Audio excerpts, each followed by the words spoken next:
Hello दोस्तों, स्वागत है आप सभी का आपके अपने यूट्यूब चैनल स्टडी विद दया में। दोस्तों, आज हम बात करने वाले हैं ब्लैक फंगस के बारे में।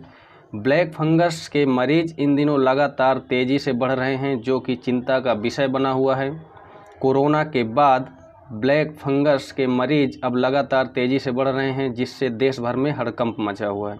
दिल्ली, गुजरात, महाराष्ट्र, कर्नाटक और उत्तर प्रदेश सहित भारत के कई राज्यों में कोरोना को मात देने वाले लोगों में ब्लैक फंगस का अटैक देखने को मिल रहा है। देश में कोरोना के बाद अब ब्लैक फंगस के मरीज लगातार तेज़ी से बढ़ रहे हैं। आमतौर पर यह उन रोगियों में देखा जाता है जो कोविड-19 से ठीक हो गए हैं या फिर कोविड संक्रमण के चलते आईसीयू में रहे हैं। यह बीमारी आँखों में सबसे ज़्यादा हमला करती है। कुछ मरीजों में आँखों की रोशनी जाने के मामले सामने आए हैं। सूरत में 40 से अधिक केस सामने आए हैं, जिनमें 8 की आँखों की रोशनी चली गई है। तो आइए जान लेते हैं क्या है ये ब्लैक फंगस, जिसकी वजह से इन दिनों देश भर में हड़कंप मचा हुआ है। दोस्तों, यह सड़े गले पदार्थों पर, नमी वाली जगहों पर या फिर गीली जगहों पर पाया जाता है। आम जीवन में आप इसे ब्रेड में भी देख सकते हैं, रोटियों में। जैसे कि अगर आप रख देते हैं 2 से 3 दिन के लिए, तो उस पर कुछ काला सा और सफ़ेद सा फफूंद पड़ जाता है। यही होता है फंगस। और आप इसे पुरानी सड़ी लकड़ियों पर भी देख सकते हैं कि जो मशरूम की शेप में निकल आता है, काले भूरे रंग का, ये फंगस ही होता है। और ब्लैक फंगस इन्हीं में से एक है, जिसे म्यूकरमाइकोसिस के नाम से जाना जाता है। US centre for disease control and prevention यानी सीडीसी के अनुसार म्यूकरमाइकोसिस या ब्लैक फंगस एक दुर्लभ संक्रमण है। इसे श्लेष्मा रोग या जाइगोमाइकोसिस भी कहा जाता है। यह एक गंभीर संक्रमण है जो कवक समूह के द्वारा होता है। दोस्तों, यह ग्रुप में समूह में रहते हैं और यह संक्रमण कवक समूह के द्वारा होता है। आप आम जीवन में इसे, जैसे कि दाद होता है, यह भी एक फंगल इन्फेक्शन ही होता है, या फिर त्वचा पर होने वाले रोग जो कि फंगल इन्फेक्शन के द्वारा ही होते हैं। आइए अब जान लेते हैं कैसे होता है ब्लैक फंगस का अटैक और किस तरह से ये हमारी बॉडी को प्रभावित करता है। ब्लैक फंगस नाक और गले के रास्ते साइनस को प्रभावित करता है, जो कि श्वसन नली के अंदर साइनस होता है, जो कि आँखों के थोड़ा नीचे और आँखों को जोड़ने वाली मसल्स को काफ़ी प्रभावित करता है।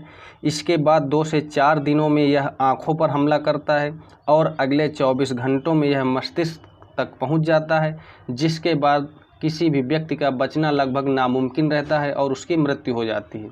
यह बीमारी आँखों पर सबसे ज़्यादा हमला करती है। कुछ मरीजों में आँखों की रोशनी जाने के भी मामले सामने आए हैं।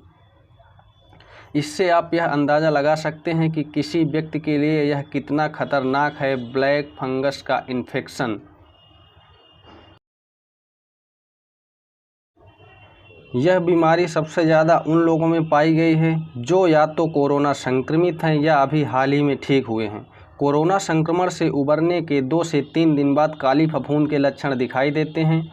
त्वचा पर कटने, जलने या अन्य प्रकार की चोट लगने पर भी इसका संक्रमण हो सकता है। यह सबसे पहले साइनस में अटैक करता है, जिसकी वजह से सांस लेने में दिक्कत होती है। नाक से खून आना या काला सा कुछ पदार्थ निकलना, आँखों के आसपास सूजन हो जाती है, आँखें लाल हो जाती हैं, सिर दर्द, दृष्टि कमज़ोर हो जाती है, दांतों में दर्द, उल्टी या खांसते समय खून का निकलना।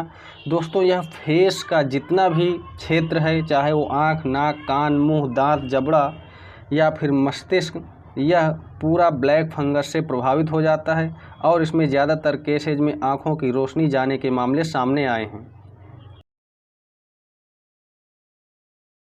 आइए अब जान लेते हैं कि इस ब्लैक फंगस के इन्फेक्शन से सबसे ज़्यादा खतरा किन लोगों को है।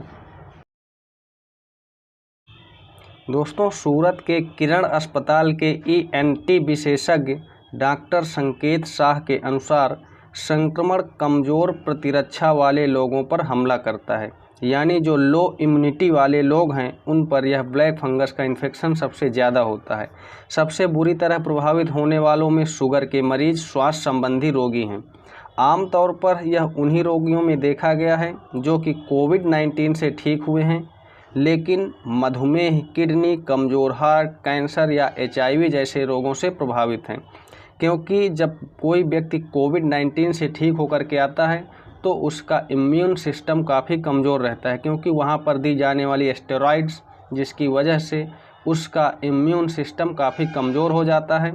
और HIV वाले में तो वैसे भी इम्यून सिस्टम कमज़ोर होता है, बॉडी की रोग प्रतिरोधक क्षमता को कम कर देता है। किडनी से संबंधित मधुमेह, डायबिटीज़ वाले लोगों में यह ज़्यादातर पाया जाता है। और कोविड-19 से संक्रमित व्यक्ति में जब वह ऑक्सीजन ले रहा होता है तो नाक की नली में नमी की वजह से इस ब्लैक फंगस के इन्फेक्शन का खतरा रहता है, क्योंकि नाक में ऑक्सीजन की वजह से नमी रहती है। आइए अब बात करते हैं कि क्या इससे बचाव हैं और किस तरह इस ब्लैक फंगस से बचा जा सकता है और क्या सावधानियां अपनानी चाहिए। दोस्तों, अगर हम इसके बचाव की बात करें तो अगर आप डायबिटीज़ के मरीज़ हैं तो शुगर लेवल कंट्रोल करने का प्रयास करें और समय समय पर उसकी मॉनिटरिंग करते रहें। और अगर आप चाहें तो इंसुलिन भी ले सकते हैं, क्योंकि अगर आप इन दिनों अपना शुगर लेवल कंट्रोल रखते हैं और ब्लैक फंगस से बचे रहे तभी तो आगे की ज़िंदगी जी पाएंगे।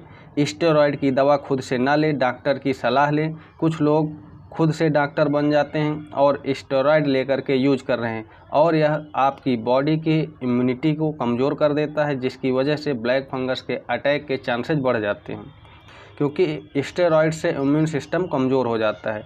और अपनी इम्यूनिटी को मजबूत रखें।